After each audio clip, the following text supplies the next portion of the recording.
আরব্য উপন্যাসের আঁধারে একটি ভুতুড়ে গল্প, নীল রক্তের অভিশাপ। আরব বিশ্বের অন্যতম জনপ্রিয় কথাসাহিত্যিক আহমেদ খালেদ তৌফিকের বিখ্যাত প্যারানর্মাল সিরিজ মা ওয়ারা আল তাবিয়া অর্থাৎ প্রকৃতির ওপারে।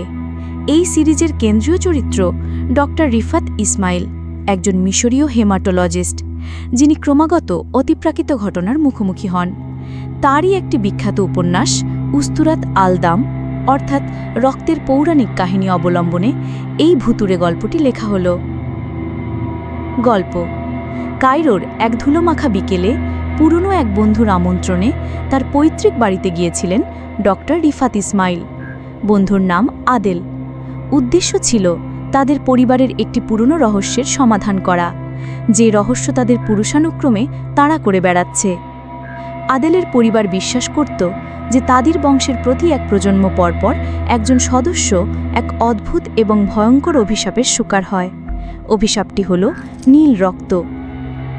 ডক্টর রিফাত বিজ্ঞানের একনিষ্ঠ পূজারী হিসেবে এই ধরনের কুসংস্কারকে বরাবরই তাচ্ছিল্যের চোখে দেখতেন। তার মতে নীল রক্ত বলে কিছু নেই, এটি হয়তো কোনো জেনেটিক রোগ, যাকে গ্রামের মানুষ অতিরঞ্জিত করে অভিশাপের রূপ দিয়েছে। আদেলের বড় ভাই শরীফ সম্প্রতি এই নীল রক্তের শিকার হয়েছেন বলে তাদের ধারণা। শরীফ নিজেকে একটা ঘরে বন্দি করে রেখেছেন এবং তার আচরণ দিন দিন হিংস্র ও অস্বাভাবিক হয়ে উঠছে। বাড়িতে পা রাখার সাথে সাথেই ডক্টর রিফাতের মনে এক অজানা শীতল স্রোত বয়ে গেল। বিশাল পুরনো ধাঁচের বাড়িটা যেন এক দমবন্ধ করা নীরবতায় ডুবে আছে। দেয়ালে টাঙানো আদেলের পূর্বপুরুষের ছবিগুলো যেন জীবন্ত চোখে তার দিকে তাকিয়ে আছে। বিশেষ করে একটি তৈলচিত্র তার দৃষ্টি আকর্ষণ করল।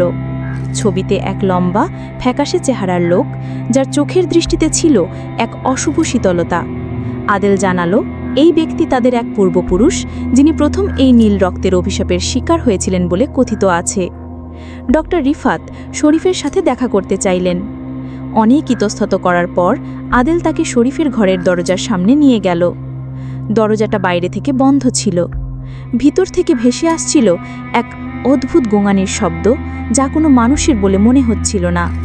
ডক্টর রিফাতের সমস্ত বৈজ্ঞানিক যুক্তি যেন এই শব্দের কাছে হার মানতে শুরু করল। রাতে খাবার টেবিলে আদেলের বৃদ্ধা দাদি গল্পের ঝাঁপি খুলে বসলেন। তিনি বলতে লাগলেন সেই অভিশাপের শুরুর কথা। বহু বছর আগে তাদের এক পূর্বপুরুষ এক বেদুইন সর্দারের মেয়েকে অপহরণ করে নিয়ে এসেছিলেন। মেয়েটির গায়ের রং ছিল চাঁদের আলোর মতো সাদা, আর তার ধমনীতে বইত নীল রক্ত। মেয়েটি কিছুদিন পরই মারা যায়, কিন্তু মৃত্যুর আগে সে অভিশাপ দিয়ে যায় যে এই বংশের প্রতি এক প্রজন্মান্তরে একজন পুরুষ সদস্য তার মতো নীল রক্তের অধিকারী হবে এবং এক অতৃপ্ত পিপাসার্থ জীবন যাপন করবে। ডক্টর রিফাত এসব গল্পকে বুড়ো মানুষের গালগল্প বলে উড়িয়ে দিলেও তার মনের ভেতরে এক অজানা ভয় দানা বাঁধতে শুরু করেছিল। সেই রাতে তিনি আদেলের অনুরোধে ওই বাড়িতেই থেকে গেলেন। গভীর রাতে ঘুম ভেঙে গেল এক তীব্র চিৎকারে। শব্দটি আসছিল শরীফের ঘর থেকে। ডক্টর রিফাত এবং আদেল ছুটে গিয়ে দরজা খুলতেই এক ভয়াবহ দৃশ্য দেখতে পেলেন। ঘরের মেঝেতে শরীফের নিথর দেহ পড়ে আছে এবং তার শরীর থেকে চুইয়ে পড়া রক্ত চাঁদের আলোয় এক অস্বাভাবিক নীল রং ধারণ করেছে। কিন্তু ভয়ের এখানেই শেষ ছিল না। ঘরের কোণে অন্ধকারের মধ্যে ডক্টর রিফাত সেই তৈলচিত্রের লোকটিকে দাঁড়িয়ে থাকতে দেখলেন।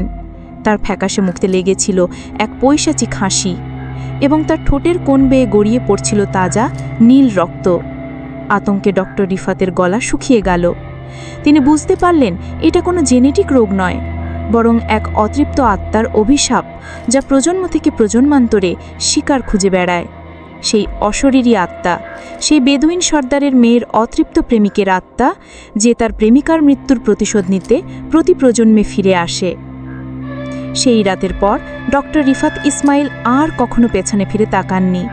তিনি বুঝেছিলেন বিজ্ঞানের যুক্তির বাইরেও এক বিশাল অন্ধকার জগৎ রয়েছে, যার রহস্য ভেদ করার ক্ষমতা মানুষের নেই। কায়রোর সেই পুরনো বাড়ি আর তার নীল রক্তের অভিশাপের স্মৃতি তাকে তাড়িয়ে বেরিয়েছে আজীবন এক জীবন্ত দুঃস্বপ্নের মতো।